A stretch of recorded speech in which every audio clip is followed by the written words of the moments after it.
We were very lucky to have our two speakers today here with us, but they have other duties as well. They have to leave right after the panel. Let me just say something briefly about their bios, and I will take this first turn of introductions to raise my first question to each of them. So let me start with Francisco Gonzalez, the Executive Chairman of BBVA, who actually announced last week that you are stepping down by the end of the year after 18 years, very successful years at the forefront of the bank. Francisco Gonzalez has been an entrepreneur in many facets of his life. First founding FG, the brokerage company, which was afterwards sold to Merrill Lynch. Then he became the CEO at Argentaria, and afterwards the Chairman and CEO at BBVA.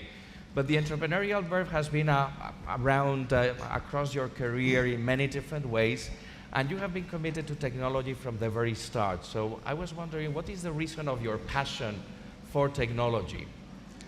Let me remind you that I started my professional career as a programmer of IBM. The IBM 1401, you have a name ahead of it, but it was the biggest commercial computer that we have. It was the Watson of the time, the sort of Watson. It was the Watson of the time, and the memory had 8K. 8K. Wow. And you can imagine how we programmed to have more throughput on the machine. So, and I've been working in the IT world for 15 years, more or less. Then I founded my company, and for the last 22 years, I've been working in banking, in commercial banking. Wonderful. So why your question? My question was actually, which is very much embedded through throughout your career.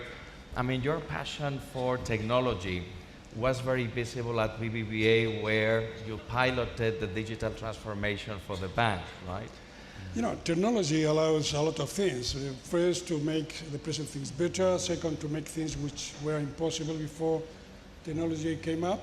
So it's not very difficult to understand that in the commercial banking, when I became chairman and CEO of Argentaria in 1996, it wasn't very difficult to see that there were a lot of things to improve if you use correctly the technology. The banking system, the commercial banking system, generally speaking, was and it still is very inefficient. And the Spanish banking, by the way, was and it still is the best banking system in the world. But having said that, it is still very inefficient. So putting technology, both hardware and software, matter a lot. So it's not very difficult to be determined to improve things using technology. Let me now turn to John Reading, who's the CEO of the Financial Times Group. He was formerly the editor of the FT, the Financial Times in Asia. So you actually come from the editorial side, and afterwards you became the top manager at a leading, very famous media organization. You also piloted the transition into Nikkei from Pearson. So I was wondering, looking back at your career, as we say in Spanish, you were cocinero antes que fraile. You were a cook before becoming a monk. And I was wondering how important has been for your success as CEO, knowing the business in depth, having been a journalist yourself. I think it's obviously important and valuable in any industry to have a range of experiences within the various departments. I think it's particularly important in news media and quality news media because we're big believers in church and state, editorial independence. I'm never quite sure which is church and which is state, but you have to be very clear that there is a very important distinction. So understanding that editorial independence when you're on the business side, I think is pretty fundamental. I think more generally with digital transformation and digital businesses, the ideas that departments can operate separately is history. I think that silos are over. You have to operate as a team, as an integrated business at the same time. You can't do things in sequence. You have to do things in parallel at the same time with a team. So I think therefore having worked on both sides of church and state and in some of the different departments makes it easier. Let's jump into digital transformation and how technology has transformed the world of professions, which is very clear in the sectors that you both represent, in the financial services industry, as well as in media. In my own one, education, of course, we see the impact across all the different activities of the learning process. But thinking about the banking industry, Francisco, and I recall my interview 10 years ago, we did a case study on the BBVA, and afterwards I also interviewed you in Expo Management in front of also a mass audience. And you were very visionary. I recall that you were seeing yourselves, and I'm talking about more than 10 years ago, you were seeing the BBVA competing with other companies like Google, which was not that obvious at the time, because banking is a very focused business. So I was wondering, what do you recall from that vision, and how many of your intuitions have been confirmed after the years? And by the way, the Financial Times published that article back in the day, I think 10 or 9 years ago. It was a very famous article because it was the first time a banker talked about innovation and the Google's world. I would say that most of what we thought at that period of time has passed, has occurred, because the technology has improved a lot. Google and the giants of the net are bigger, much bigger than before, and the fintech world has exploded over time. What didn't happen is that for the time being, the banking system is still very resilient, and the inroads of those companies, I mean the giants of the net and the fintech, is not that big today, except in China, where Alibaba and Tencent have proved to be very successful getting inroads into the financial system. But the concept of turning the bank into a digital house, the digital house is there, and we are extremely convinced about that, and we have been pushing that concept over the last 10 years. Of course, we made a lot of mistakes, because one thing is the vision, the other thing is execution. And ideas, we have a lot of ideas. Ideas are spread all over the world, but execution is very, very difficult. It's very difficult because you have to work with people, human beings, and that is not easy at all. So we made some mistakes. The main mistake was to start that long digital transformation process or journey without digital people. We started that road just with bankers, and bankers were very good as bankers, but not as engineers, as digital guys. So over time, we brought in a lot of engineers and physicists and mathematicians, and now our management team is a mix of both bankers and engineers. That's very interesting, because normally when you think about the profile of the typical banker, you associate the profile with being prudent, averse to risk.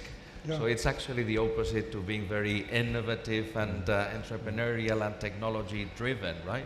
I think you can be very conservative in terms of risk, but very innovative in terms of looking at the world. So I don't think a banker must be just a conservative. I think a banker must be an innovator today. Otherwise, you can't compete. You are not in the race. I guess technology has also transformed deeply the media industry, and you, John, has piloted the actual transformation, digital transformation at the FT over the past years. The FT is actually one of those cases of success, of jumping into the digital world. One of the very few cases, no, if I may say. But if you think about the original business of media companies, which it was mainly based on the revenues coming from advertisement and subscriptions, how has it evolved over the past few years, and how do you envision, that revenues will continue happening in the future? Well, what will be the source, no, of the business in the future for your company? Well, like Francisco, I get very excited by technology, but it has raised tremendous challenges to news media and a lot of problems. It's destroyed the traditional revenue base. Print advertising has been in steep decline for over a decade. It's created all sorts of new problems like fake news and abuse and mistrust of journalism. So while I really get excited by technology, I'm kind of aware of all of the challenges that it's presented. And some very famous news brands have simply gone out of business because they couldn't adapt.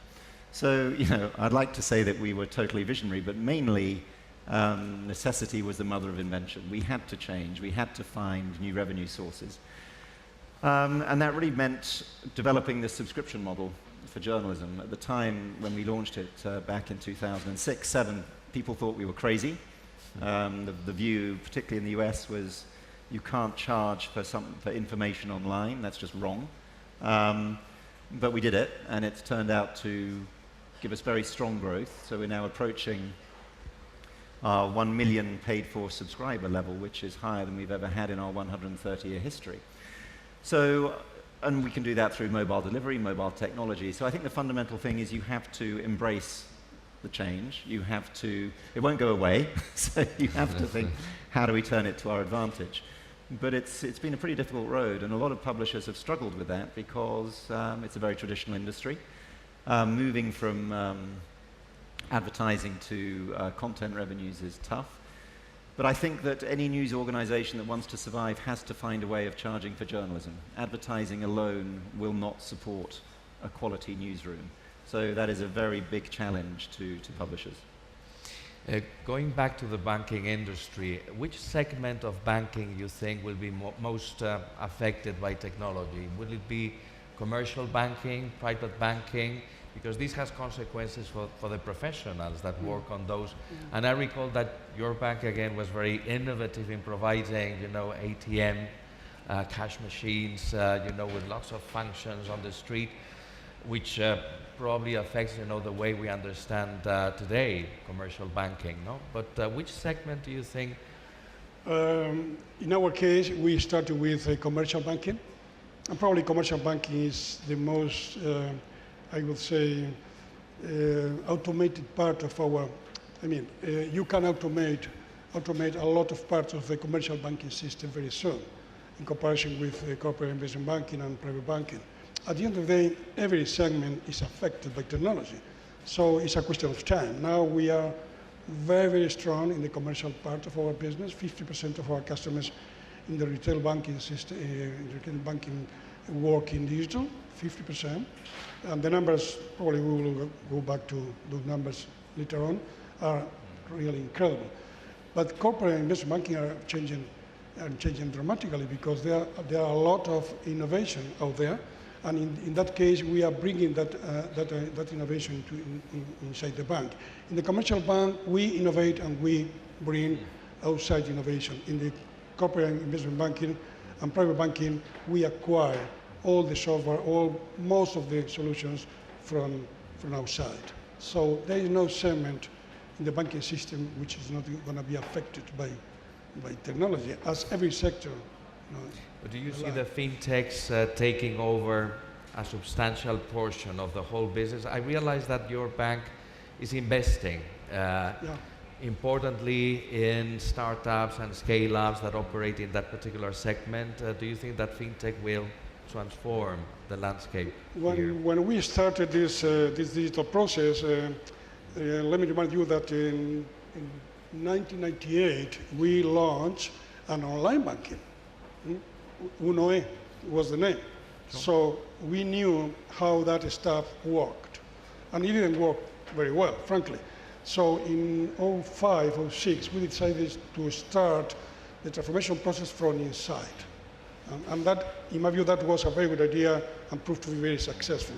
But at the same time, as you have mentioned, there's a new world in the making, made up of fintechs and those companies. So we also decided in 2011, 7 years ago, to set up a branch, a company in San Francisco, in order to scout the innovation, the innovation ecosystem. And that was a good decision because we were able to set up several vehicles in order to buy small stakes in startups or to buy out entire companies. So for us was a sort of having or buying options, open options, and we will see. Because, for example, we have we control 40% of Atom Bank, is a branchless bank in UK. That bank is going to control 5% of the mortgage market in UK very soon, 5% in a couple of years. And who knows? In 15 years, that bank can be far bigger than BBVA. Nobody knows how this ecosystem will evolve over time. So we have several bets. The main bet is BBVA, of course, but we have several options, spreading around. That's amazing. I guess something similar is happening in the media industry, and the way you now deliver news or opinion differs very much from the way that happened just a few years ago. No? And you have launched a number of apps and tools that are, I guess, that they are actually taking over the traditional ways of using or consuming information. No? Could you share with us, some of these initiatives and maybe how you envision in the future? I guess you're also diversifying the FT to some extent in order to enter related areas to media. No? So I guess there are many analogies with the banking industry here, and you probably see the impact of technologies like blockchain, let's say, in news. No? They suffered before us. Well, I think you're right. I think digital technology does lead to a convergence of a lot of skills and disciplines. When I was a reporter, it was very easy. I just wrote the story for the newspaper, and that was it. Now they're doing video, audio, multimedia, so much more productive, much more challenging, and probably much more rewarding. Because you do have that direct relationship with the reader that you didn't have in print. So you can understand who's reading what, how long. So it's a much richer engagement with your audience. But I think it also gives us much more information around the sort of data analytics. And I didn't think when I was wanting to be a reporter that I had visions of being on the front line doing exciting reporting. I didn't think I'd get excited by data analytics. But actually, data analytics has really transformed our business. It gives us much more insight and intelligence into what people want when they want it. And it creates a much more engaged experience. So I think, to your question, the future is going to be a combination of increased personalization through understanding our audience, through data, but also that traditional role that any news organization should aspire to of setting the agenda and shaping what readers see and making the right priority decisions. Actually, the management of big data in both cases at your respective companies has become a major source of potential business in the future. No? Currently, actually, most companies consider this field as a core, as a major area for developing competitive advantages in the future. No?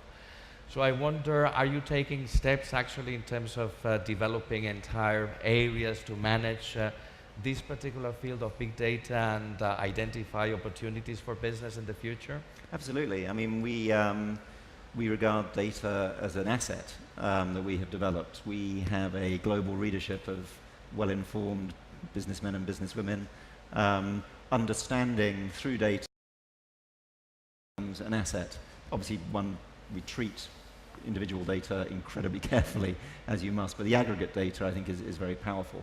Both for our own purposes, but also for potential customers, understanding some of the trends, and obviously artificial intelligence can give us some insights into what happens with that data and those trends. So there's a whole range of business applications, both within the FT and for potential customers, that we're only beginning to identify. Let me jump into the next topic that I wanted to raise at our panel that has to do with globalization. There's lots of challenges for global integration. at your respective sectors, but also at a political level, although I'm not going to raise, sensitive issues here. But I would like to ask you, about your vision about the future of globalization, which is somewhat under threat today. How do you see globalization in your industries, and what would be, the major threat for global integration? In the case of banking, I guess that regulation might be a potential threat, and I wonder what is your vision on regulation? I think technology is turning everything upside down, and is influencing not just the economic part of our lives, even our social part of our lives. And at the end, in my view, a new world is in the making, both social and economic. Completely different worlds in terms of how we relate, or we socialize with our people, how we work, so. Everything is changing.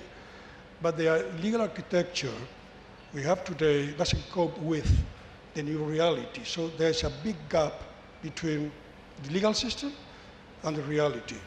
And as usually happens, regulators or policymakers lag behind. And that gap must be filled by someone, the regulators. And I think globalization, which in my view created a huge amount of wealth for the world as a whole, has created also some problems in specific sectors.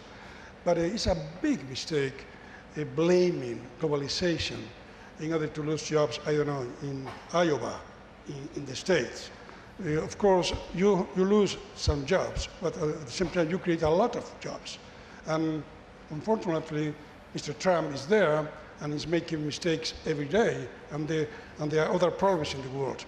One of the reasons why Mr. Trump is there and other people are there is because of the social media, technology, which in some way gave those guys or gave those movements a big channel to make things happen in a completely wrong way, fake news and that stuff. The central point, in my view, is what I call the comparative disadvantages. So people know that there is a Ferrari in Roma, or there is a big house in New York, and the guy who is in Senegal, in Africa, wants to have that Ferrari. So he risks their life to come to Europe and so. And that is what's happening in the world. People have information, a lot of information. And that information is creating new ways of thinking, new ways of rewarding politicians which are really leveraging on that trend and to make things happen in their own way. That's very interesting. And allow me to ask you a question before I address John, a particular question on social networks, and how you see the evolution of social networks and fake news. But I was wondering whether you are active on social networks, whether you publish pieces of news apart from your institutional communication with your stakeholders, whether you use Twitter or whether you think it's not the right way to communicate things, either from your personal life or from your professions. So I think the danger for me is it gets very addictive. So I try not to spend too much time on it. From a business and industry and FT perspective, there are a couple of very important dimensions. On the one hand, the positive is that never before in history has it been possible to reach so many people so easily and so quickly. So Facebook has more followers than Christianity. And if you want to reach a big global audience, it's very easy. But we've always been very wary and very careful about how we interact with social media and the big search and tech platforms, because one of our key principles is that we must have a direct relationship with our readers. We need to understand them, they need to understand us. And as soon as you put your strategy on somebody else's platform and let them get between you and your audience, you're in danger. Google and Facebook can change their algorithm just like that, and they do. So earlier this year, Facebook demoted news in the news feed. Now, if you're a publisher that's bet the farm on advertising through Facebook, you've got a big problem, So we never did that. We made sure that we would always have our own independent strategy. So on the one hand, they're a very effective way of reaching people, but it's, you have to be careful not to get carried away with that. You have to stick to your principles of having that direct relationship. And at the same time, clearly, the very major crisis that we're seeing with fake news and poor quality information is a result of having these giant platforms which are optimized very intelligently to win the battle for attention, win the battle for time. They're brilliant at it. It's pretty unhealthy. So, I think there are big dangers and risks in the rise of these networks. Absolutely. Let me now turn to workers, professionals, managers, individuals, and how technology is actually transforming their environment. And let me ask a question to John, which has to do with the quality of your journalist pool of writers there, which is amazing. You are well known for the quality of your staff. How do you actually attract, the best possible journalists and retain them in times when they can actually work as freelance or maybe jump into the social networks and develop a brand for themselves, no? What is the secret of that success? I think there's probably two things, there's probably many more than two, but there's two that I would pick out. One, I think, is very much the mission, particularly at a time of fake news, of a crisis in politics and society and governance. Actually being involved in an organization, in a publication that really cares about accuracy, fairness, balance, truth.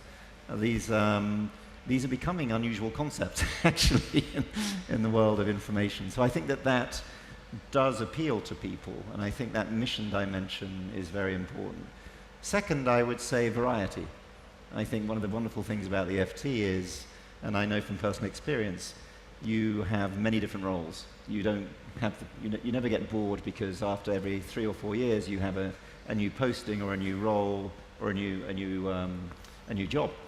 So I think that keeps people fresh and excited. So we're very focused on that movement of people within the FT.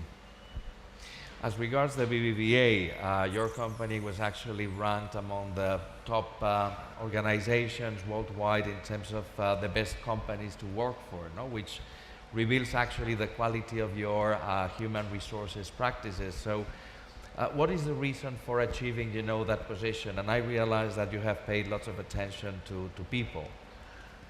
If you want to turn a digital bank, a bank into a digital house and to compete globally, you have to be excellent at every level. And of course, people is the most important part of our businesses. So when we started this journey, we didn't work just with the platforms, the IT platforms, the software platforms, and many things, but with people and premises as well. So we decided to have premises which cope with that concept. Our premises are open spaces. We don't have hierarchies. The composition systems changed dramatically. At the end of the day, we were creating some sort of ecosystem where people felt better. And now, as John mentioned, our people feel that they are part of a mission, which is changing the banking system worldwide, globally. So you need to create some sort of critical mass in order to attract the best talented. And when some people leaves, generally speaking, leaves BBVA, he gets at least 3-4 times more money than they get in BBVA, because they know that being part of the ecosystem is part of their professional career. So we change many things in order to have the best software, the best practices, no hierarchies at all, different compensation, creating some sort of cities where people live very well. It's a very complex task, but it works very well. Let me raise my final round of questions, and I'll start with John. How do you envision executive training and development in the future, given the importance of people for your organizations? What is the weight of this very important part of management. Yeah, so I guess again there's two things that I would mention, there's probably more than two, but I think relevance is crucial. I think the days of dated case studies are over. I think people should have access to, and we can generate that real-time learning and education. That's obviously what we're doing with the Corporate Learning Alliance, to make it real, because things are moving very, very quickly. So I think the days when you could go to business school and then have a career and not follow up with further education is over. Everything's changing very quickly, so you need to stay current. And you need to understand the changes going on increasingly quickly. And I think the second point is really about outcomes. I think that people enjoy education and get much more from it when they can measure the progress they're making. And I think that having abilities again made more easily through digital technology enable people to see the progress they're making in learning a particular skill or development. And I think it makes it much more engaging. And regarding BBVA and your experience, Francisco, what is the relation between attracting talent and being able to transform a company? Because sometimes you may hire, very talented people, but you know that you may encounter also lots of divos or divas. This is an art. This is an art. You can read a lot of books, and you can talk to many people, but if you don't have the art and the managerial skills to do so, it's impossible. So, in turning a bank into a company and coming to a newcomer, the first thing is to understand that people don't want to change. That's the first rule. So you can have the best project, the best idea, but people will say, well, they will say yes, but they will push back. They will act as stoppers. This is the first rule. So the only way is to start to change is to introduce some pieces from outside and to persevere, of course, and to be very determined to advance. But you have to pay a lot of attention to your people. And if you don't have the best people, at least at the first levels, it's impossible to advance. And according to my experience, I had to share a couple of management teams during these years until I got the right team. So, by the way, I am able to retire because I have the right team, and I am very happy in that regard, because otherwise I would have been here for a little while, a little more time. So having the more talented, excellent people is a must. If you don't, forget it. Well, thanks very much. I'm very obedient, and we are actually reaching time. So please join me in a big round of applause to our two speakers today, Francisco Gonzalez and John Reading. Thank you.